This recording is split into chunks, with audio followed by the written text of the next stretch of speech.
So I don't know if I answered your question or not. Yeah. But another thing, I worry, like what you were saying made me think about also. I seen a rapper. There's a rapper that he got the chains, he got the KKK hanging on lynches at the end of for his medallion. Do y'all know who that is? Finesse two times. Okay, yeah. I was like, that's kind of hard right there. Because okay, to walk around with somebody with a person hanging as a medallion is, that's kind of treacherous. But like Edomites, white people wouldn't even get upset at that. They would understand, like, because they're hooded. You could tell they're hooded KKK members, like hanging. You know what I'm saying? So that, I mean, that's probably I don't see nothing wrong with that. But the point is that when it comes to the Christian cross, like that's the symbol of Christ. That was the instrument of execution, and you're not going to wear the instrument of execution of your loved one around your neck and venerate it and say, well, this protects me. They're watching over me. That's it on that, right? Anybody else got anything else to add to that? Hey, if y'all just tapping back in, I don't know. We don't know what happened.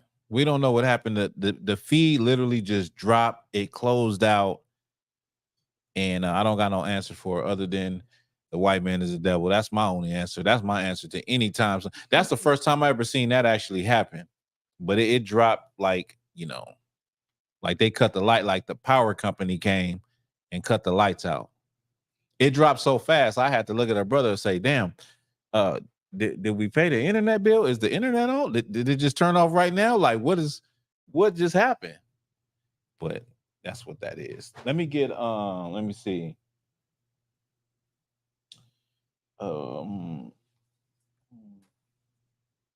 Give me Psalms. Give me Ecclesiastes 12 and 14. Ecclesiastes 12 and 14.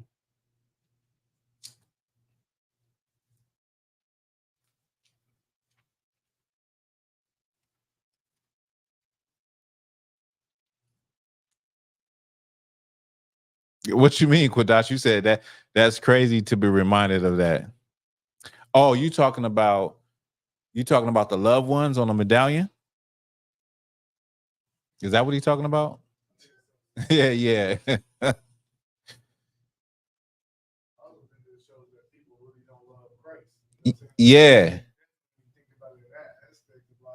You wouldn't want your loved one. You ain't gonna walk around with cancer cells as a chain if your mom died. Right. You're gonna get a cancer cell. You're gonna get a diamond encrusted cancer cell, have it on the end of a train because your mama died of cancer. The brother said that kind of mean they kind of really don't love Christ. If they wearing around their neck the form of his of his execution around their neck. Not only that, they just don't understand. They ain't if you're a black person and you agree to a certain extent with what we say in the I.S.U.P.K. and you still wearing a cross, it's because you just don't understand who the Bible is talking to and who it is for and what Christ really stood for. Right. You don't understand at all. Okay, go ahead. The book of Ecclesiastes, chapter 12, verse 14. Uh-huh. For God shall bring every work into judgment. Yes. Keep going. With every secret thing, whether it be good or whether it be evil. Is that all that's right there? Or is there anything in before? Come on. Okay, so let me just say the Most High are going to bring everything into judgment, even the things that people don't see. A lot of times our people are evil as hell, and we do things in secret that we think nobody sees. And you live a life that you think nobody sees. And you feel as though because nobody is there physically that nobody is watching. But the angels are always watching and reporting back to the Most High. Everything that is done in secret is going to be brought to the light. There's so many things that are going to be brought to the light that we can't even imagine, especially living up under the white man who has done merciless things to God's chosen people. And you know, a lot of times on their deathbed, then they want to say they did it. They didn't live the good life, and now they want to, you know, they want to get something off their chest. They want to get something off their conscience. And there's a lot for every one of those. There's a million stories where there's things that have happened in the dark. There's things that have happened to our people that we'll never know about until the day that Christ returns. Right. Go ahead. So you want me to start from verse 13? Let me hear it. The book of Ecclesiastes, chapter 12, verse 13. Let us hear the conclusion of the whole matter. Fear God. That's verse what? 13. 13. Go back to 11. Let me hear what 11 says. The book of Ecclesiastes, chapter 12, verse 11. The word of the wise are as goads, and as nails fastened by the masters of assemblies, which are given from one shepherd. And further, by these, my son, be admonished of making many books, there is no end. Making many books, there is no end. You go in a library and it's a million books. People have been making books since the beginning of time. People have been writing down ideas, thoughts, stories, all of that since the beginning of time. Go ahead. And much study is a weariness of the flesh. And much study is a weariness of the flesh. Now, is this saying don't study the Bible? No, we know it's not talking about the Bible or the scriptures in the history of our people, because it starts off talking about how many books are made. Read it from the top again. Come on. And further, by these, my son, be admonished of making many books. There is no end. There's no end. So you can get caught up in, oh, I want to get this book. I want to get that book. Oh, did you see on Amazon they have the book of Adam? They got the book of Jasher and the book of Enoch and the book of the prophets and the book of this and the book of that. And now you have, a plethora of fake Israelites that stand by these books but don't know the precepts in the Bible. Right. They believe the book of Enoch wholeheartedly. They believe the book of Jasher. They believe all of these books that men wrote that can't even be authenticated with ancient manuscripts. You get caught up in that thing of, I'm learning this, I'm learning that. There's nothing wrong with learning anything in specific. But if you're going to learn about God and you want to learn about the truth, then you need to stick to the Bible. Where the Bible at? So like it. You need to stick to the Bible. Okay. You need to stick to that and not get caught up in the train of thought of, what about these other books? And it's some mystical books. It's some books that they took out the Bible a long time ago. And I want to get those ones. You missed the whole point of the scriptures. You're not even keeping the damn commandments anymore because you're worried about having these books that people ain't got. You go in the library and it's all kind of information and knowledge and books where people just write about stuff that will never ever profit you. Never ever profit you. So be wise to understand the difference of that. Not that you shouldn't learn and you shouldn't be inquisitive and inquire and want to know, but you don't want to know all of this stuff that has no profit for you. How in the hell, when in the book of Enoch talk about 450-foot giants, how is that profiting you now? How can that help you go and fix your people? What tool in the book of Enoch is telling you that, giving you the tools to go out in the world and fix your people and raise up a nation? Go ahead. And let me just say, for y'all that follow the book of Enoch, the book of Enoch, in the beginning of the book of Enoch, it tells you that it was wholly rewritten. It tells you, if you do your research on the book of Enoch, they base it off of a couple of fragments. They like this damn big fragments from the Ge'ez language, the Ethiopian language. The Ethiopians have little tiny fragments. And a white British man, he went and took those fragments and created a whole book from those fragments and pieces of the original book of Enoch. It tells you in the beginning of the book of Enoch that it is wholly rewritten. It is not the original book of Enoch. And because the Bible mentions Enoch, you fake Israelites that hate the I.S.U.P.K and hate the truth of what we're saying will say, well, that solidifies it. It was mentioned, and this has to be the book of Enoch. Whoever is the publishing company of the book of Enoch, you niggas have made billionaires buying it off of Amazon. It is not the actual book. Okay, where you at? Verse 13. You can drop that. You can go ahead. We should read that. Go Verse ahead. 13. Let us hear the conclusion of the whole matter. So when reading books and learning and doing all this is the conclusion of the whole matter. Go ahead. Fear God.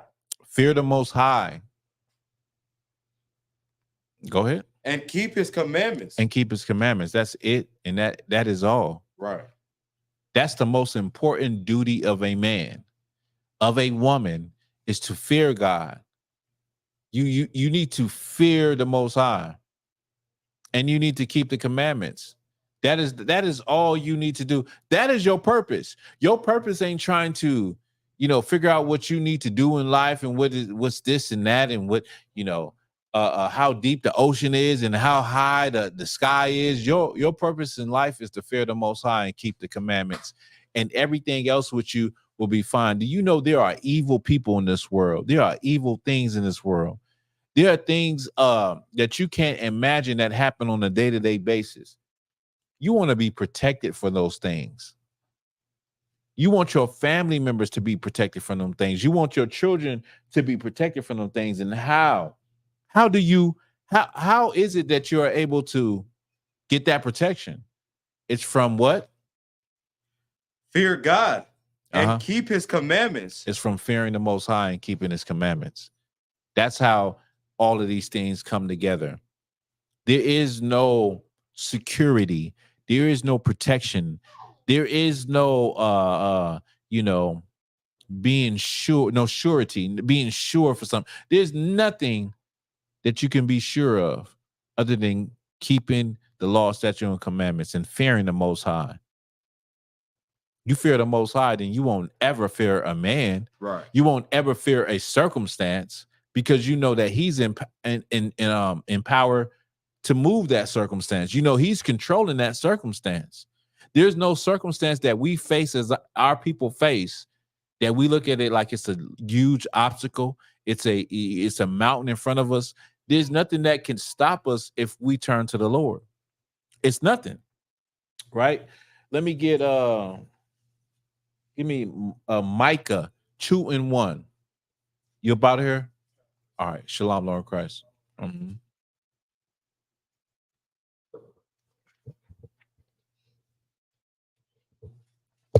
I said, 2:1. Micah 2:1. Come. Yeah. Shalom, Lord Christ. The book of Micah, chapter 2, verse 1. Woe to them that devise iniquity and work evil upon their beds. When the morning is light, they practice it. The Bible says, woe to them that devise iniquity. What did it say also? And work evil upon their beds. When the morning is light, they practice it. And they work evil upon their beds. They think about the things that they can do that are evil and devilish and against God and against God's people. And when they wake up, they practice it. They say, you know what? I think what we need to do, this is going to settle the score. We're going to build a wall. We're going to keep them Mexicans about us out of California. They lay on their bed and they think, you know what? I need to make up a new law that if you get caught with crack cocaine, you're sentenced to a minimum of 1 year in jail. I need to make up a new. They think of ways to destroy God's chosen people. They think of ways that are ways to entrap God's chosen people. And they do this while they're eating dinner with their family, laying in the bed with their wife, and they have the power to change laws and to set up systems to hurt God's chosen people. Right. Read it from the top. Come on. The book of Micah, chapter 2, verse 1. Woe to them that devise iniquity and work evil upon their beds. When the morning is light, they practice it because it is in the power of their hand. It says when the morning is light, they practice it. When they thought about this thing and they think about it at night, they think about it on their off time. And when they go in office and they go to work, we're not talking about like they think about it at night. You know, at night, that's when everybody is doing everything. So they're not doing their deeds at night. They're thinking about it because they have the power to move the government. They have the power to move the society. So they say, you know what, I'm thinking about it right now, but in the morning, I'm gonna put in that request. We're gonna put in this lobby. We're gonna go in and have this meeting. We're gonna go to the Senate and we're gonna put this in action.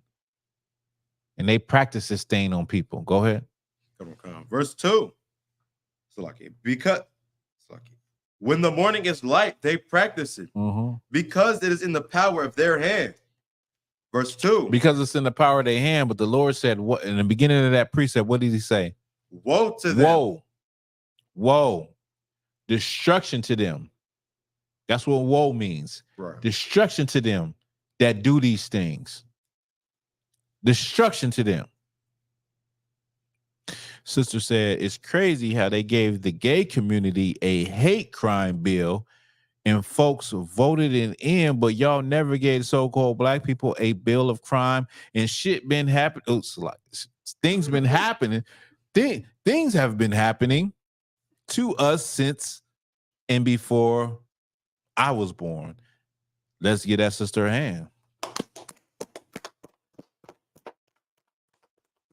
Hey, that's true. They put it in office for a hate crime bill against gays, against Asians. They're working on the hate crime bill against Jewish people. But they have never done that for black people or Hispanic people. That should tell you something. That should tell you something about the world, the nation that you live up under, the people you are up under. They are a people who try to pacify you with little things, but they look over you. They look over God's chosen people. You should be able to put the puzzles of the pieces together, the puzzle pieces together. That a lot of these things that happen single out blacks, Hispanics, and Native Indians. They focus, or they not focus, but they single out you by focusing on them and other groups. Meanwhile, you're the group that has had the worst things happen to you. You've had the worst hatred against you. Now, when you talk about the LGBTQ plus 1, 2, 3 alphabetical order, whatever you want to do, you talk about that community, alternative community. That is a sexual orientation. That is like a choice. That is not based on how you're born, the color of your skin. That's not based on how you're born. I'll say that again. The color of your skin, that's not based on that. How they talking about this discrimination for your sexual orientation. Our discrimination comes from just how we look, right? How we're born, and we can't help that. You can decide today that you want to be a mouse. You can decide tomorrow you want to be a giraffe. Then today you're a cabinet. Then tomorrow you're an airplane.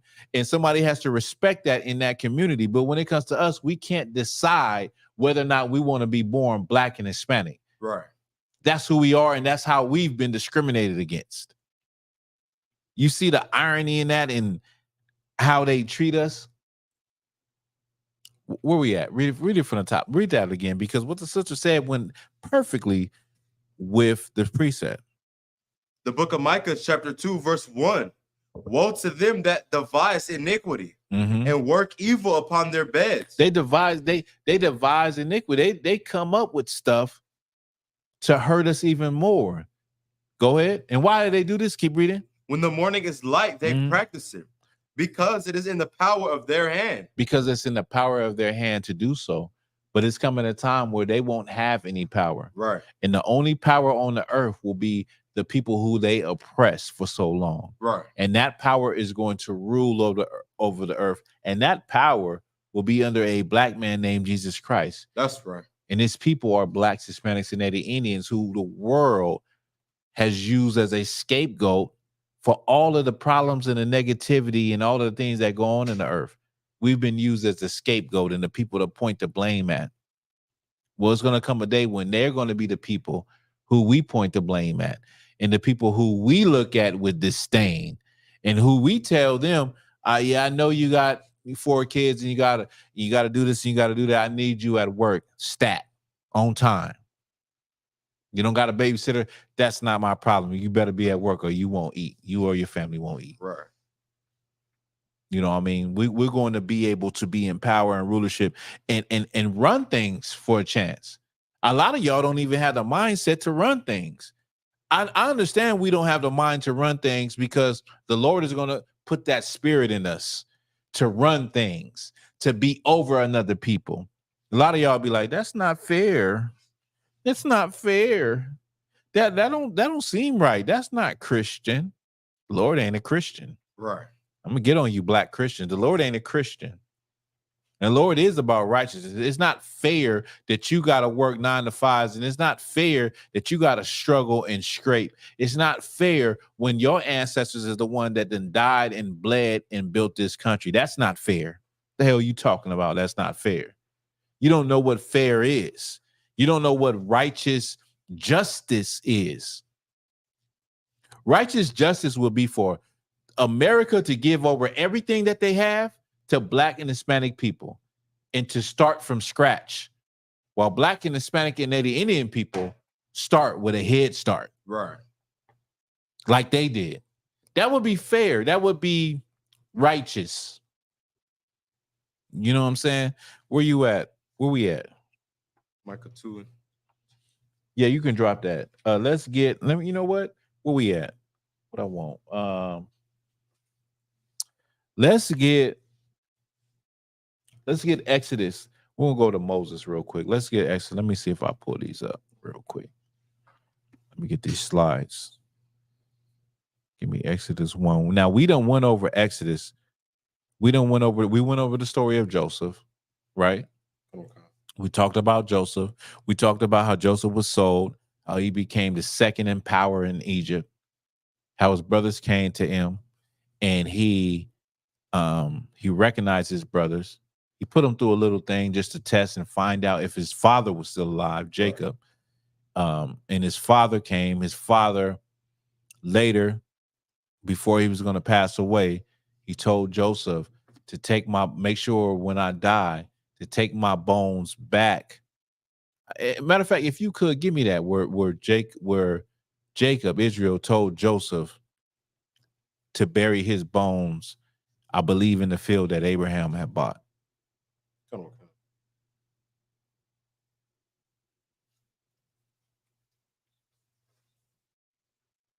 And while you do that, I'm going to line up these slides that I got for y'all.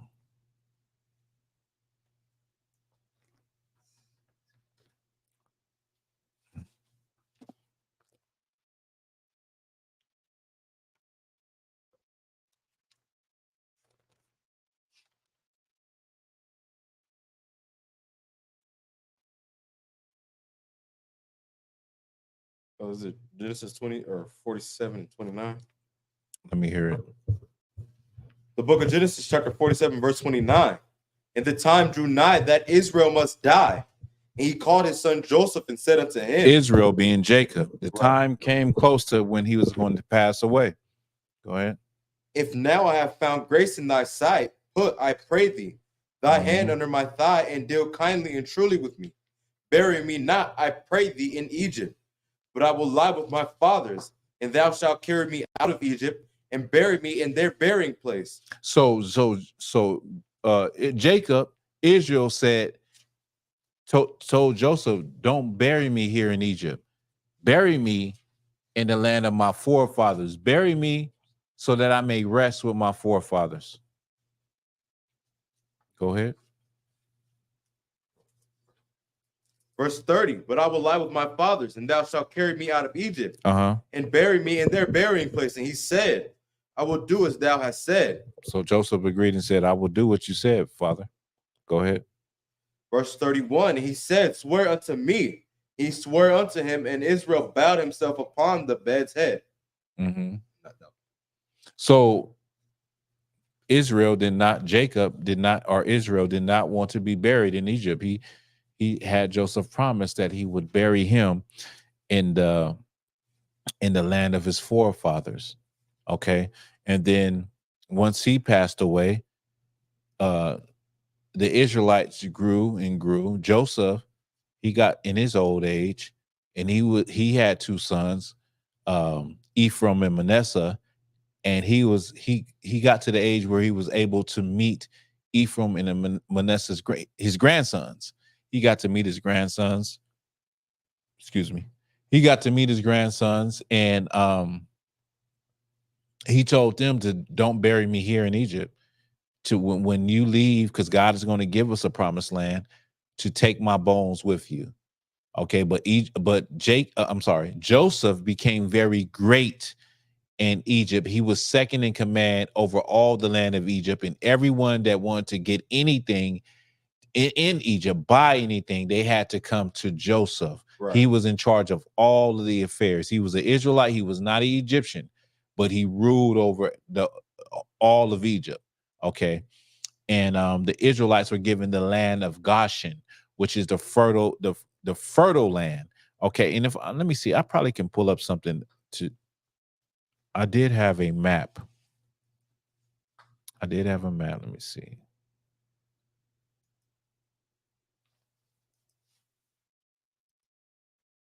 Of Goshen, just to give y'all that was in class. That wasn't last class when I went over, was it?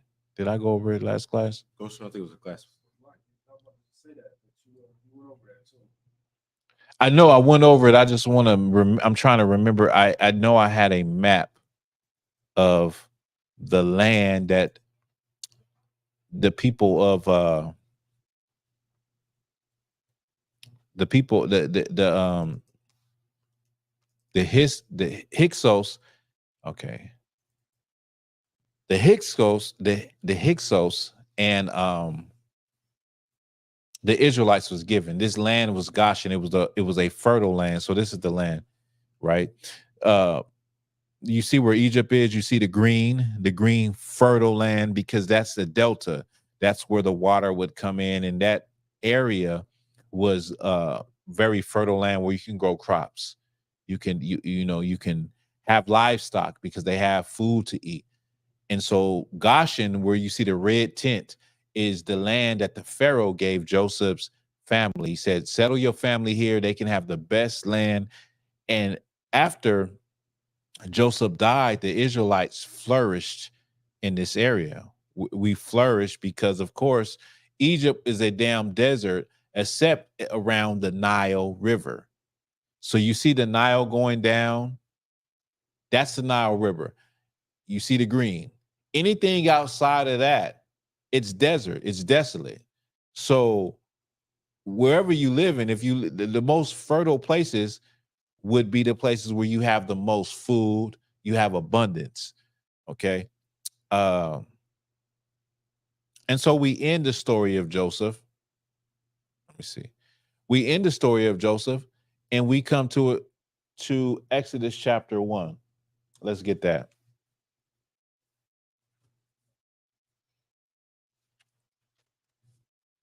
The book of Exodus chapter 1, verse 1. Now these are the names of the children of Israel which came into Egypt.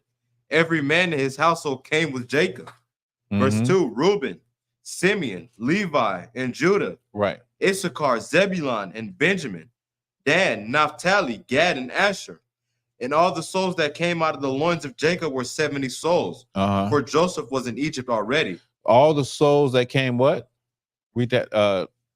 Come on. Say that one again. And all the souls that came out of the loins of Jacob were 70 souls. For So, Joseph was in Egypt already. so all the souls that came out of Jacob were 70 souls. For who was in Egypt already? Joseph? Joseph was in Egypt already. Remember, Joseph was sold into Egypt. Go ahead.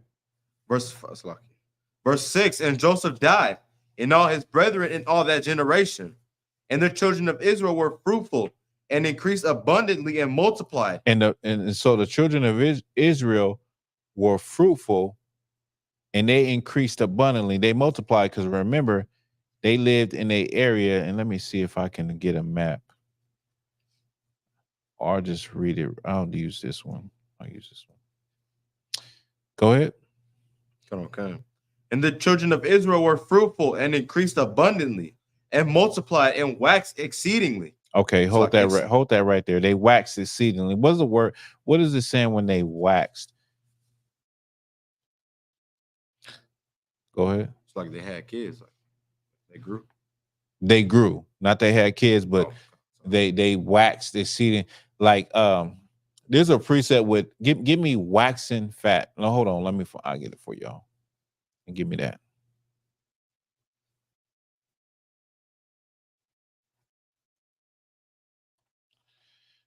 Give me I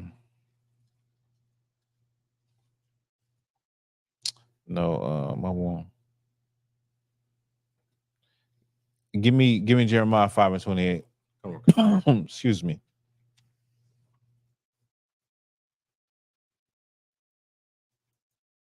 The book of Jeremiah, chapter 5, verse 28. Mm-hmm. They are waxing fat, they shine.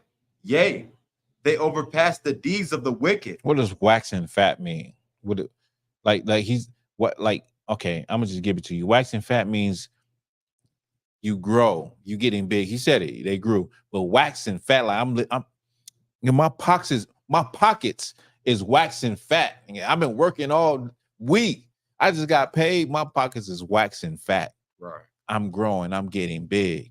I'm living large. You know, I'm doing the damn thing. Go back to where was that? And go back to the previous precept and read up to the point where you were at. Okay. Just start over from the last precept you was at. The book of Exodus, chapter 1, verse 7. And the children of Israel were fruitful and increased abundantly, and multiplied and waxed exceeding mighty.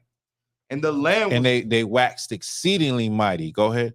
And the land was filled with them. And the land was filled with them. Hold that. This is the book of Josephus. Now, the book of Josephus was a first century historian. He was an Israelite that lived in Greece. And he wrote down, you have two historians that they mainly get the records of Egypt from and what was happening in the Bible. One, his name is Manetho. He was an Egyptian historian. He lived in the 3rd century.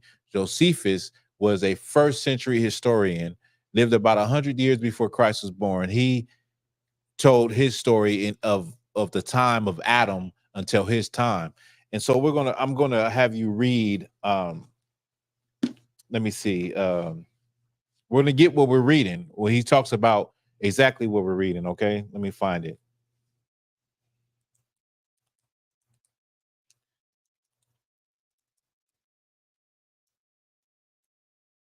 You know what?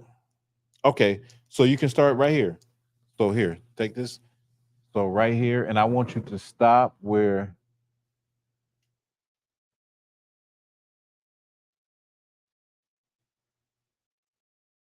detriment. I want you to stop at detriment right down there where it starts at 1. And I want you to stop at detriment. I'll stop you if I hear it, okay? I'll call it out. Read it from read the actual concerning the afflictions that befell the Hebrews in Egypt. Yes. The book of Josephus. The book of Josephus, chapter 9, concerning the afflictions that befell the Hold on, let me see if people hear me first. I'm gonna take myself off.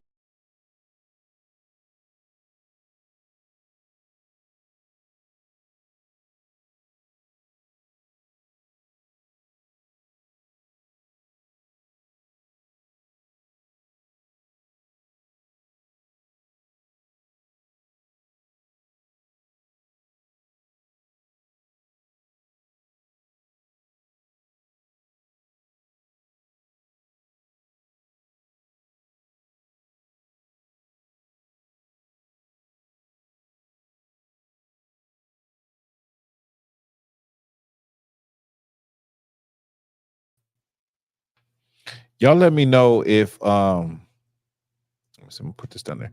No sweat. I'll just do it this way. Y'all let me know if Okay. no sweat. I'll just do it this way. So let me see real quick. I'm finna just go over the map real quick. We're talking about the Israelites. And let me see where I want. Let me see real quick. We Tawab, yeah. I put myself back on the screen. That's why I think we're Tawab.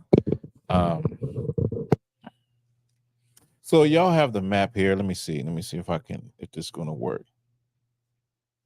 Okay. I'm gonna drop.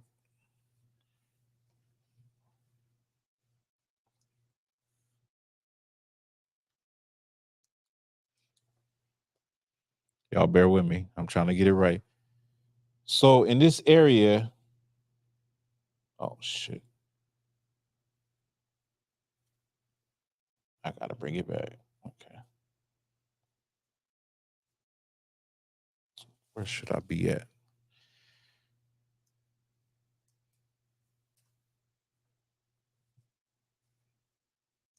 So this is the area. Is this the area? This is the area right here. That would have been the Delta, right? This is where the Israelites came. And remember, when I was talking about the Hiskos, they came from this direction, from what you know today as Israel, the land of Canaan. They came into Egypt right here. Now, in this area, in the area of Goshen, let me do a better one. I can draw, so I should be able to do. So in this area of Goshen, where it's very fertile, you see, this is Egypt down here. Like Egypt goes down. This is what you would have considered. This is what you call the people. Damn.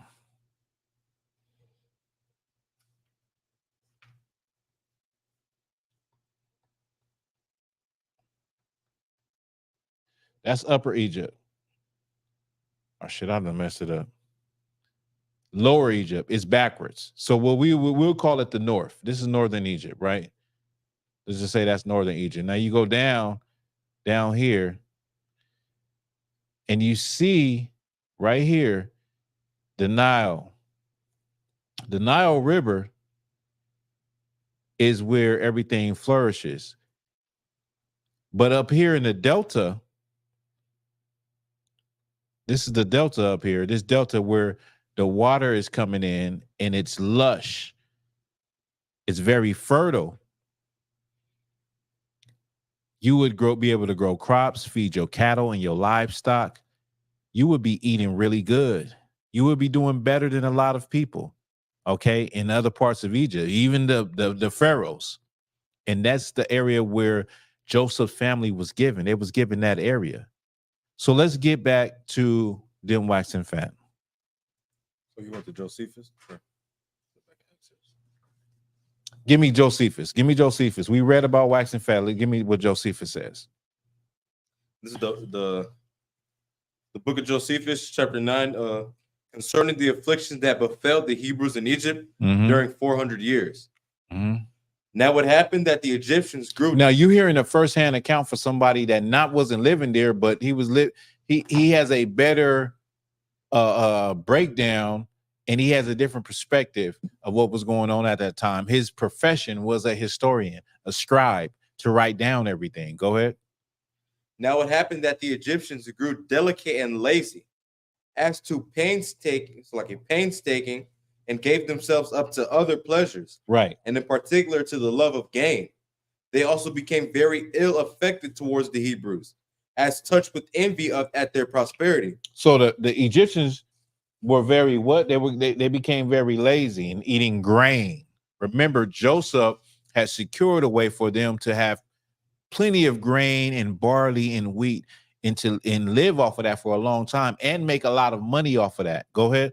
In fact, let me just say that because of Joseph, when they look at history, whether or not they believe Joseph was existed or not, but during the time of this famine, what they see is that Egypt got very rich because people were first coming with money to buy the grain. When they ran out of money, they were coming with their livestock to buy the grain. When they ran out of their livestock, they were selling their land for the grain.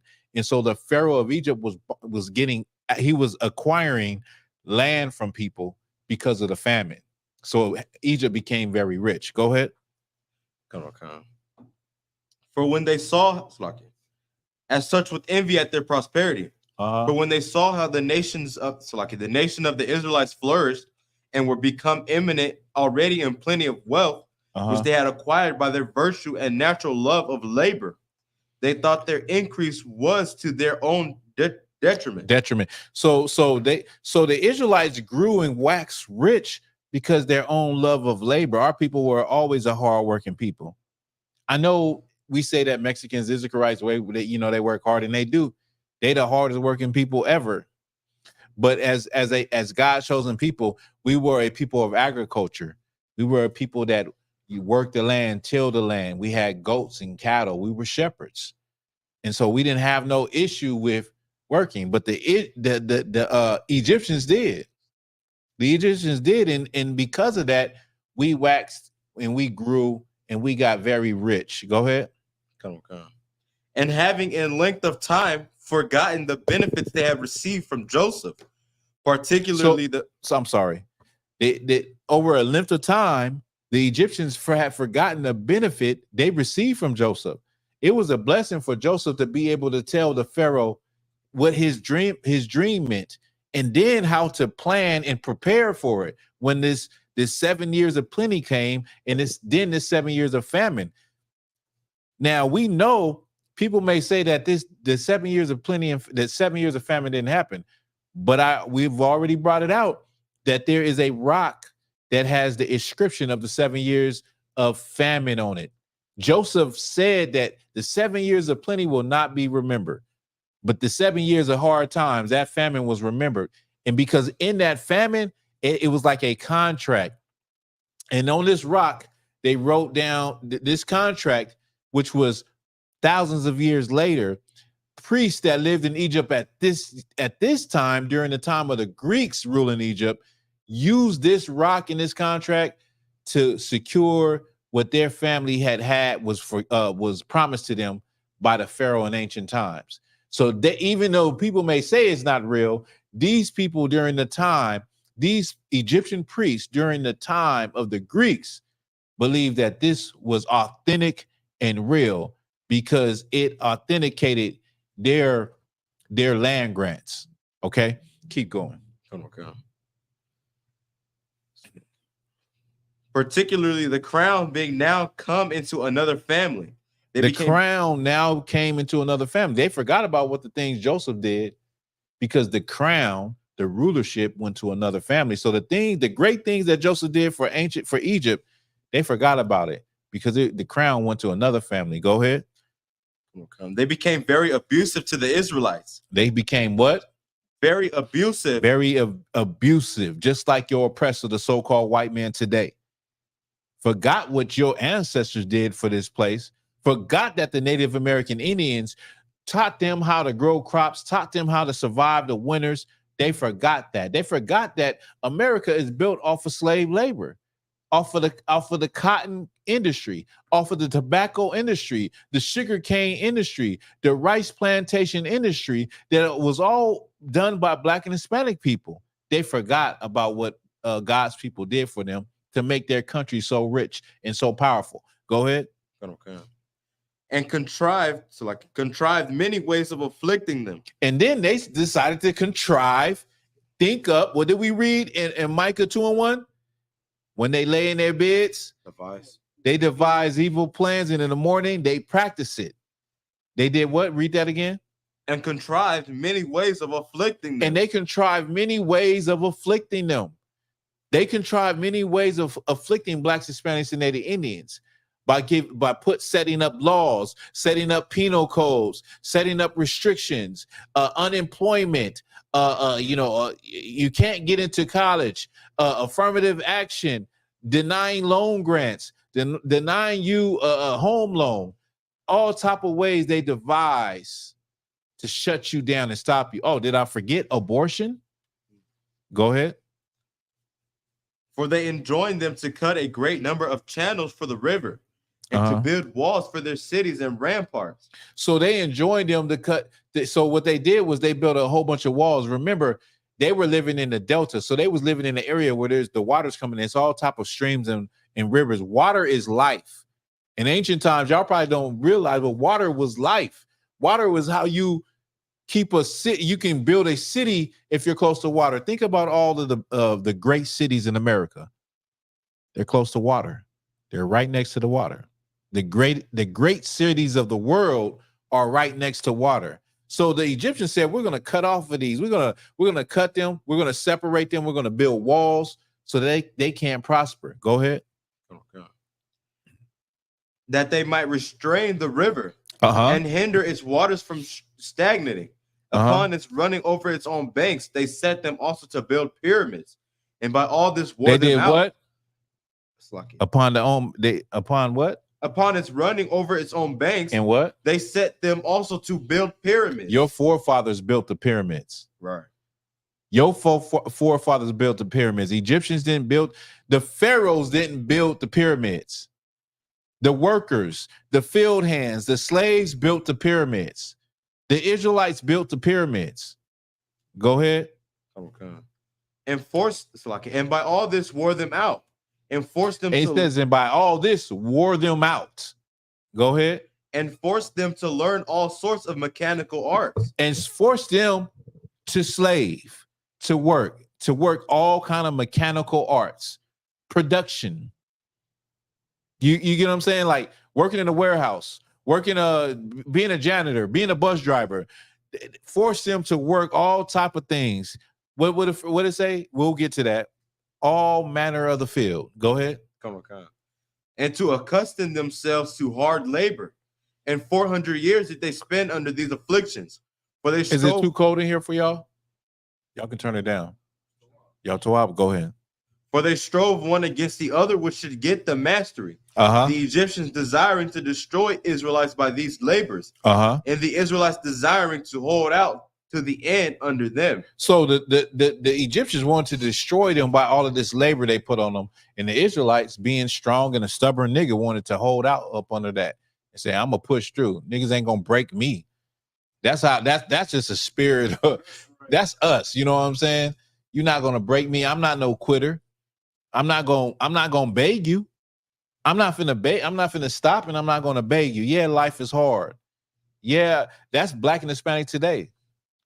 Damn, man, this damn slavery, man. I hate this job. I hate going to work. I don't feel like going to work. But I ain't gonna quit, nigga. I gotta do what I gotta do. Right. You know what I'm saying? Well, back then our forefathers did the same thing. You dropped that? Right, Black Dazzle. Nothing has changed. Nothing has changed. You said what? Shall I keep going? No. I want you to stop. Let's get Exodus chapter. Let's get 1 where you left off at. Come on. Please. The book of Exodus, chapter 1, verse 8. Now there arose up a new king over Egypt. Remember. I'm sorry. Go ahead. I'll be so excited. Go ahead. Which knew not Joseph. Now he says there arose a new king that knew not Joseph. Is it talking about this king knew not Joseph personally? No, it's not talking about that. It's just saying that this was, remember what we just read? The crown was passed to another family. Right. The Egyptian crown was passed to another family, and they didn't remember the things that Joseph did that put their world on top and made the Egyptians great. They didn't remember that. So read that from the top. And verse 8, now there arose up a new king over Egypt, which knew not Joseph. This new king didn't know. He was an alien to the greatness that Joseph brought and how Joseph saved Egypt. Go ahead. Verse 9, and he said unto his people, behold, the people of the children of Israel are more and mightier than we. Now, we just read what Josephus said about when they seen that. They seen how they was getting strong, but they got strong due to their hard work, the Israelites. And he's saying the people are they getting more mightier and stronger than we. Go ahead. Verse 10, come on, let us deal wisely with them, lest they multiply and it come to pass, that when there falleth out any war, they join also unto our enemies and fight against us. So they are, I'm sorry, go ahead. And so get them up out of the land. So he said we need to do something. They're going to be stronger than us in a minute because they're just growing. We got to get them up out the land. We have to deal wisely with them, crafty with them. Go ahead. Verse 11, therefore they did set over them taskmasters to afflict them with their burdens. And they built for Pharaoh treasure cities, Pithom and Ramses. Now they think that when it comes to the Bible, or historians think that because they say Ramses, you see a lot of in like the 10 Commandments, the Prince of Egypt, different movies that they say the Pharaoh of this Pharaoh was Ramesses because it mentions the cities. But Ramesses was really just it was like a title. It never meant anything specific. Ramesses was I can't remember it specifically, but it's like you're the sun. It represents the sun god Ra. Okay, and so Ramesses is kind of like the word is like Pharaoh. It's just a title. Pharaoh is not saying anybody. It's not saying anybody in specific. It's a title, kind of like how we know like God is a title when we think about us. How we say God damn, and Christians say, oh, you put in you saying the Lord's name in vain, and we like that's not the Lord's name. That's just a title. God is just a title. So Ramesses was like a title, and so there was a city, Pi Ramesses. What was you gonna say? I got the meaning of it. Give it to me. It says begotten by Ra, the sun god. Exactly. The brother said, get a brother a hand. I should have just told you to look it up. So Ramesses means what?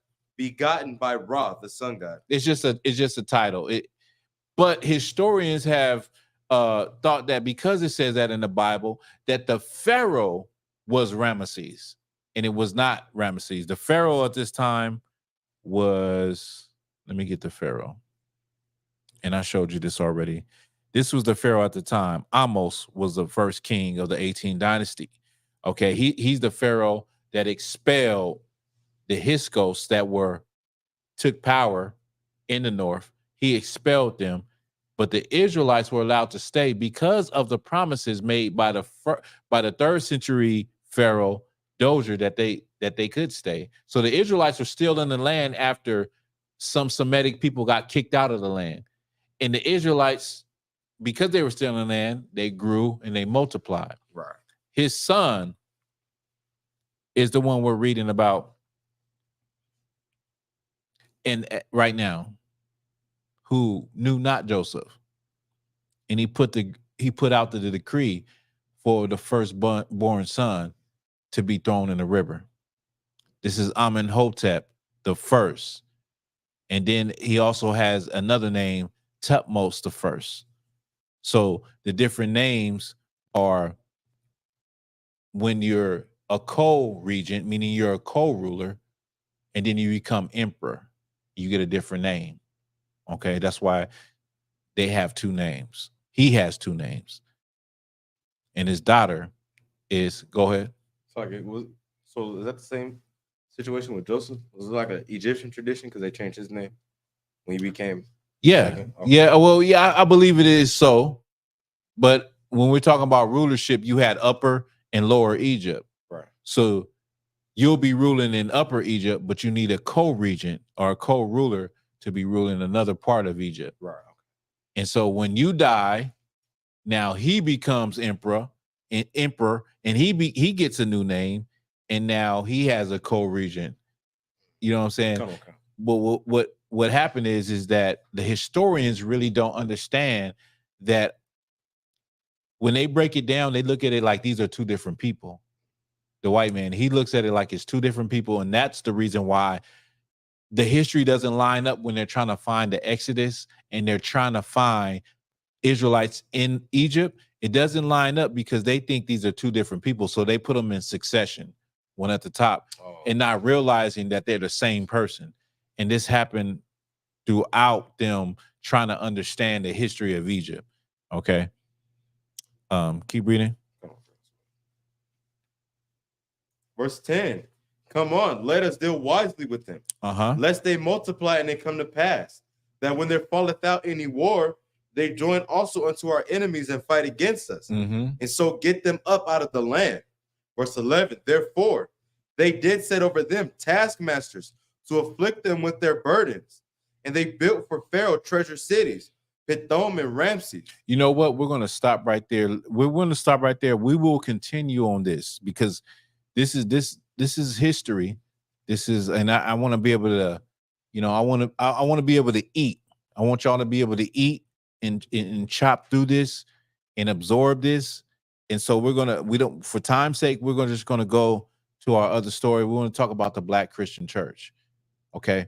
But I'll tap right back into this and tap right where we left off at, and we'll get it in. You know, we'll get who Moses is in Egyptian history.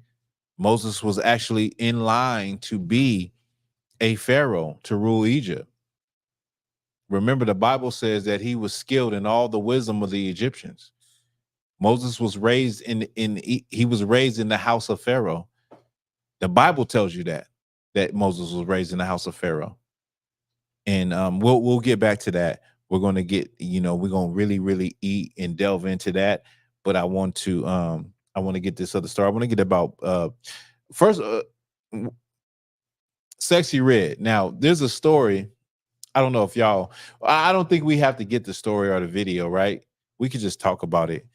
Sexy Red, recently there's a video that's you know, it's getting traction. And I went and looked it up. It's actually an old video. I think it's like almost a year old, where Sexy Red is on a podcast with Lil Yachty and somebody else, and they're asking her about what is the worst thing you ever done. Y'all see that video? No, sir. What did they ask her? Like, what's the worst thing that ever happened to her? What's the worst thing that ever happened to her? And she said, I was raped. And they kind of like pause and skip to the next subject, like damn, I didn't mean that. And then she said, what do you mean, like a shootout? He's like, yeah, let's talk about the shootout. Like, you know what I'm saying? Go ahead. They laughed at her. They laughed at her. Their expression was like a laugh, and like, that's horrible. That's really horrible. And that I was going to go into the part how we have a lack of care, meaning we have a lack of compassion for what we go through, and we're desensitized to anything that's traumatic and feeling any empathy or sympathy for our people. You know, like in Sexy Red, what her first song is what? My butthole is brown, my booty hole is brown. Like, she came out and said somebody gave her a STD. She's very blunt, and don't give a F when being interviewed. She just say stuff that's very raw and blunt and edgy, and it's true. It's truthful. And in our community, we look at it like, oh yeah, she real. That nigga real. He real, like he said how it is.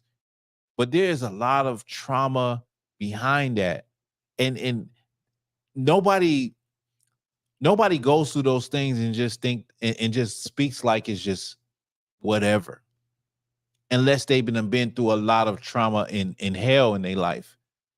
And it highlights, not only highlights those brothers laughing at it, it highlights their intellectual and emotional maturity also.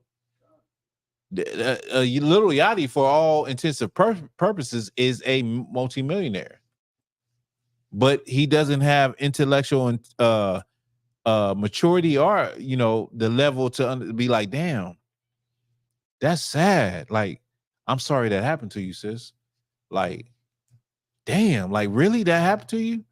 Like, and to laugh at it, like, oh, and just move on, like, oh, but that's not what we really mean.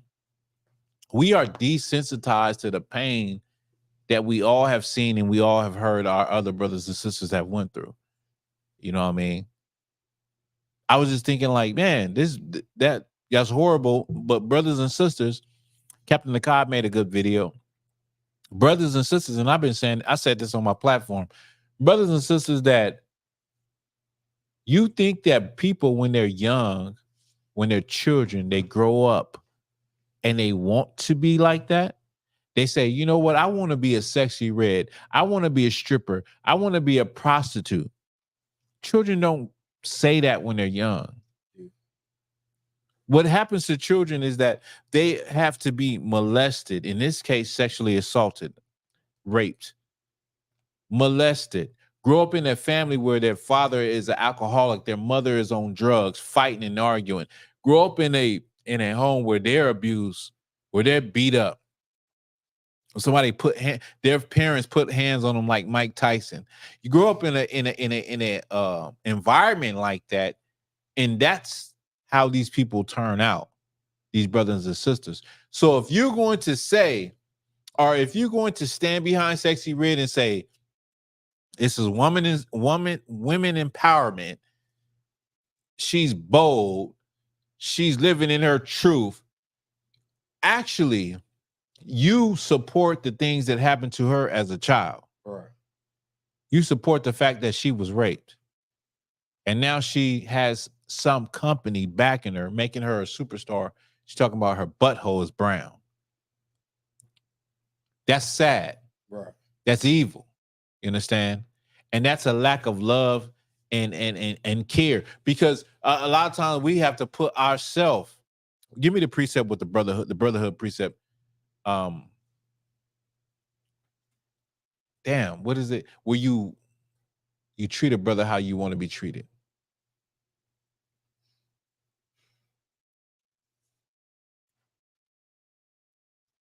And then after that, we'll get the Black Christian Church.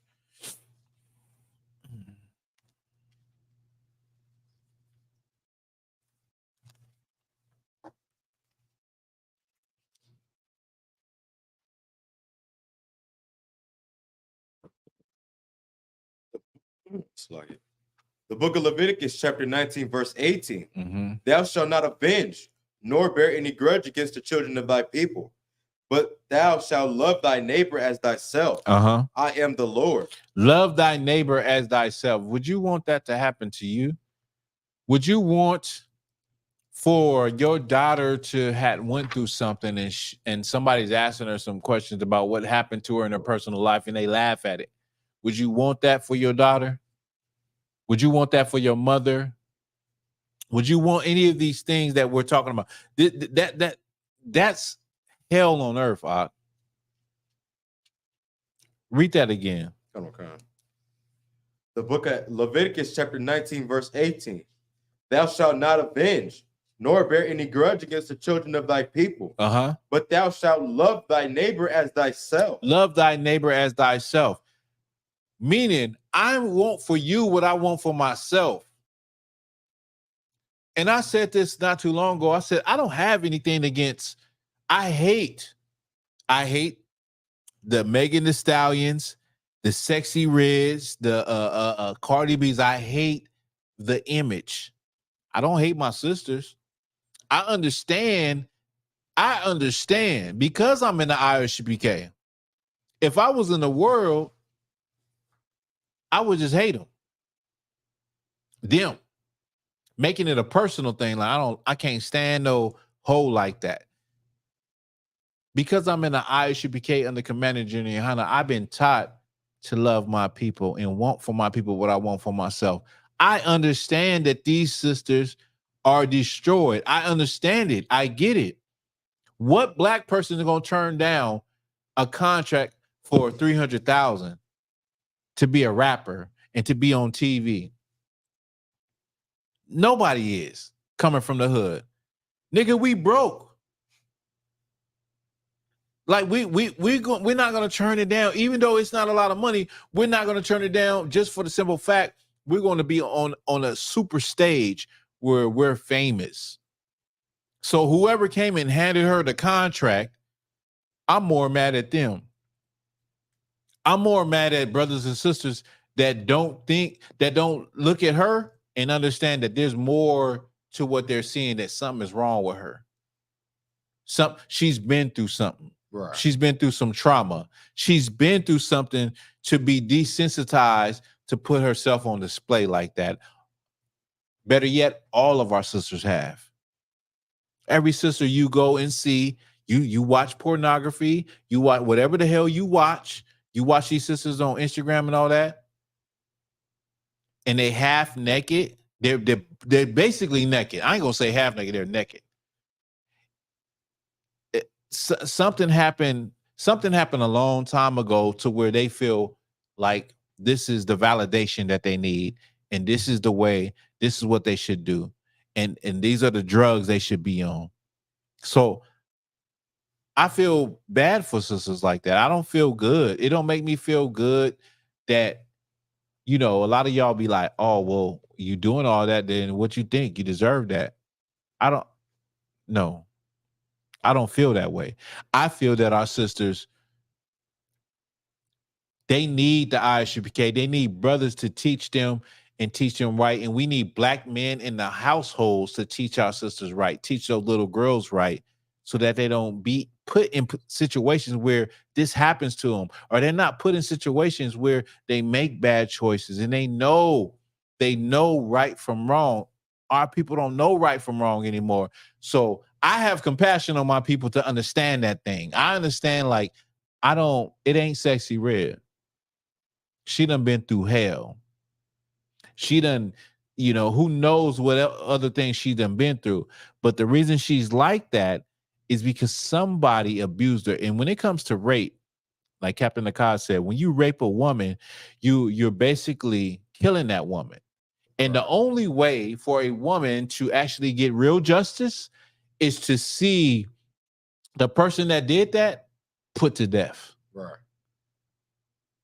You know, we're how can we say in America, we're what's the word? We're I'm gonna just say we're sugarcoated in America, because in other countries, you do something like that to a woman, oh, they're gonna find you. You're gonna come outside the next morning, the dude gonna be laying there in the middle of the community with a whole bunch of knives in him, or him hanging from a tree. They don't play that shit. Right. And we shouldn't either. We shouldn't feel like, oh, that ain't nothing. Oh, you gotta, yeah, well, what else happened? What else happened? Like, that shouldn't be the response. The response should have been, well, what happened with that? Did they ever get the man? How did that? That's the problem. Niggas like that are the problem. Black men like that are the problem. Black people like that are the problem. Where you don't care about another person. You don't have no compassion for your people and what they go through. They can't even express nothing to you, and you feel some type of way. You just say, well, I'm glad it ain't me. Thank the Lord it ain't me. It didn't happen to me. It will happen to you, because what happens to our people happens to all of us. Right. That's the way we got to think. We got to think like, damn, you know, what we all go through should be a collective thing. It should be something that we all feel. Like, you think that I really feel pain. Like, when I think about what happened to my ancestors, I wasn't there. I ain't never been hung from a tree, and my wife crying and my baby's crying. I don't know what that feels like, but I do know what it feels like, because it was me. It was my ancestors. I do feel that pain. I do, my fingers do clench when I think how angry I am, and how I will never bow down to no white man that want to just kill me because of what I look like, or some police officer that wants to shoot me in the back. He has a plan. He wants to get his rocks off because he's been practicing his new gun all damn week.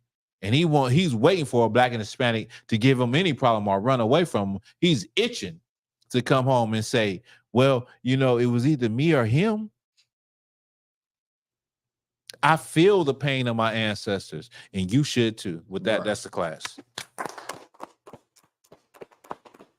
We didn't get to the Black Christian Church, but we will get back to the Black Christian Church. We'll get to that, and we'll finish the history, all right? With that, I'll pass the class to priest and officer I.W.P.K. You got it? We could just do a salute. Let's do the salute.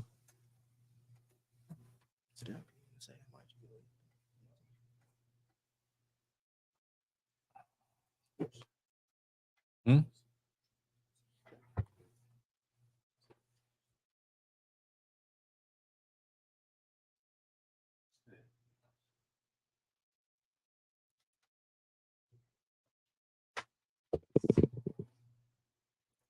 Men of Israel.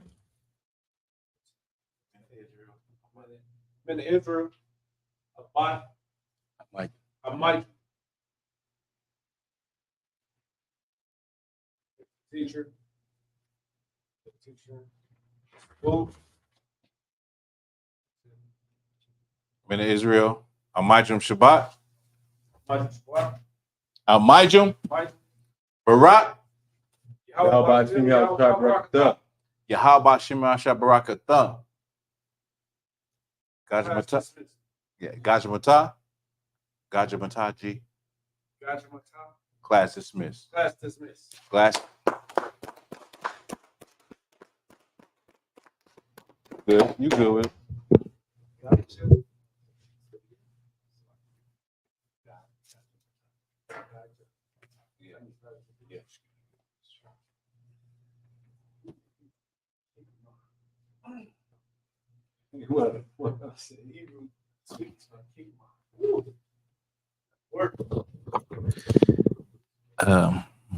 Let me give you all shout outs. Let me skip up to the top of the chat. That's what I do. I go to the top and make sure I don't miss nobody. U.P.K. Quadash Allah in the house. Shalom, Lord in Christ. Olivia Arnold in the house. Shalom, Lord in Christ. Sister Barata Nawa in the house. Shalom, Lord in Christ. Black Dazzle is in the house. Shalom, Lord in Christ. Daughter of a King. Shalom, Lord in Christ. Let me see. Let me see who else is in here. Halak Ban Yashikar in the house. Shalom, Lord in Christ. Davion Perchus, Iworia. Shalom, Lord in Christ. Let me see. Oh yeah. So that's it. Hey, the water to y'all rocking with us. This is the I.S.U.P.K and the Commander Geniana. I'm Priest and Officer Tawaga Bar, Southern California, under Captain Gadalhar. We'll be back. I'll be back next Wednesday, and we will definitely go over Moses in the history of ancient Egypt. We'll also go over the Black Christian Church, the amount of money that we have paid and we have put in the Black Christian Church and what we got out of it. So I'll see y'all next Wednesday. Shalom, Lord in Christ.